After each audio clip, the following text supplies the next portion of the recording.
Hi everyone. इस video में हम समझेंगे stepping stone method to find the optimal solution of a transportation problem. So this is the transportation problem given to us. देखिए यहाँ पे जो ट्रांसपोर्टेशन प्रॉब्लम है उस पे आपको सप्लाई दी हुई है, राइट, डिमांड दी हुई है and you are given the cost. ये जो 6, 4, 6, 8 है ना, ये कॉस्ट है आपको दी हुई है of transporting from one supply point two demand point. अब अगर आपको स्टेपिंग स्टोन मेथड लगाना है, ये आपको देता है ऑप्टिमल सोल्यूशन। ऑप्टिमल सोल्यूशन मतलब ये आपको देता है ऑप्टिमल कॉस्ट। मतलब ट्रांसपोर्टेशन प्रॉब्लम में हमको क्या करना होता है, हमने कॉस्ट को मिनिमाइज करना होता है ना, we have to minimize cost. तो स्टेपिंग स्टोन मेथड से हमारे पास मिनिमम कॉस्ट निकल करके आता है। अब आप देखिए, तो अगर आपको स्टेपिंग स्टोन मेथड लगाना है तो सबसे पहले आपके पास होना चाहिए बेसिक फीजिबल सॉल्यूशन। अब सोल्यूशन में हम क्या करते हैं, हम बेसिकली इन सेल्स को कुछ एलोकेशन प्रोवाइड करते हैं और उस एलोकेशन की हेल्प से हम सप्लाई और डिमांड को सप्लाई की हेल्प से फुलफिल करने की कोशिश करते हैं। तो हमारे पास एक बेसिक फिजिबल सोल्यूशन होना चाहिए। अब जैसे यहाँ पे देखिए, ये 20, ये वाला 20, ये 50, ये 10, ये हमने एलोकेशन की हुई है। मतलब ये एक बेसिक फिजिबल सोल्यूशन गिवन है इस ट्रांसपोर्टेशन प्रॉब्लम का। अब कोई भी सोल्यूशन बेसिक फिजिबल कब होता है, जब वो कुछ कंडीशंस को सेटिस्फाई करे। उसमें पहली कंडीशन क्या है कि वो सप्लाई कॉन्स्ट्रेंट्स को सेटिस्फाई करे। Supply constraints are satisfied. अब सप्लाई कॉन्स्ट्रेंट को कैसे सेटिस्फाई करेगा, अब देखिए, पहले रो में सप्लाई कितनी अवेलेबल है, 40, और कितनी एलोकेशन है, 20 प्लस 20 पहले रो में, तो जो कि 40 है। तो सप्लाई, पहला सप्लाई कॉन्स्टेंट सेटिस्फाइड है। दूसरे रो में देखिए, एलोकेशन है 50 एंड 10, इन दोनों का सम 50 प्लस 10 60, और सप्लाई अवेलेबल भी कितनी है, 60। सिमिलरली थर्ड रो में अवेलेबल सप्लाई 50 है, और अगर एलोकेशन देखें तो 10 प्लस 40 50। तो सप्लाई कॉन्स्टेंट सारे सेटिस्फाई हो रहे हैं। सिमिलरली अब हम देखेंगे डिमांड कॉन्स्टेंट्स। अगर आप पहले कॉलम के कॉरेस्पॉन्डिंग डिमांड देखो तो वो है 20, और एलोकेशन है पहले कॉलम में सिर्फ फर्स्ट एलिमेंट पे which is 20। So this demand is fulfilled. Similarly second column में देखिए, डिमांड है available 30 and allocations are 10 and 20. So yes, this demand is also fulfilled. 50 third column में देखें तो डिमांड है 50 and allocation is also 50।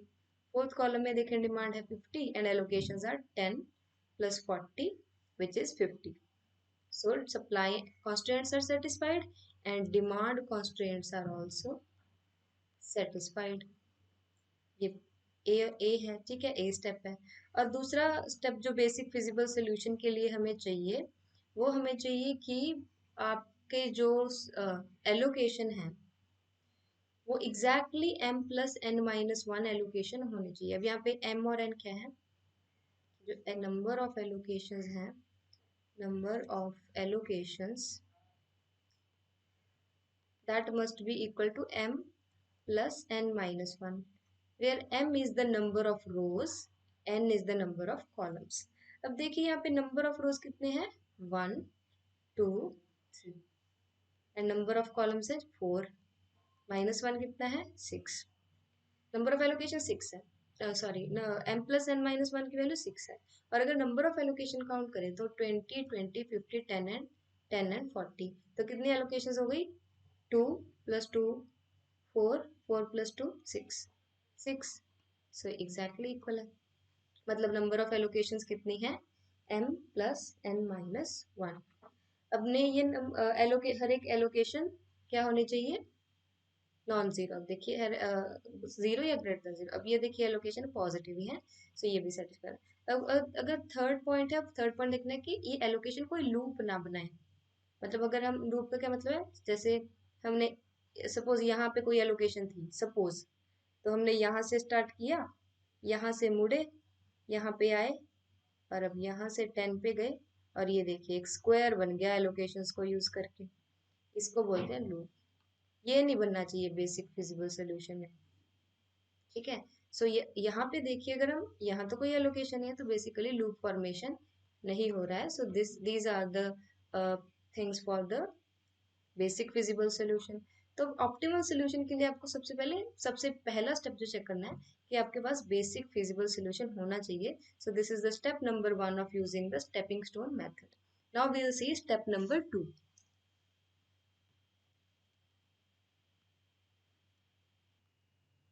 Now let us move on to step number 2।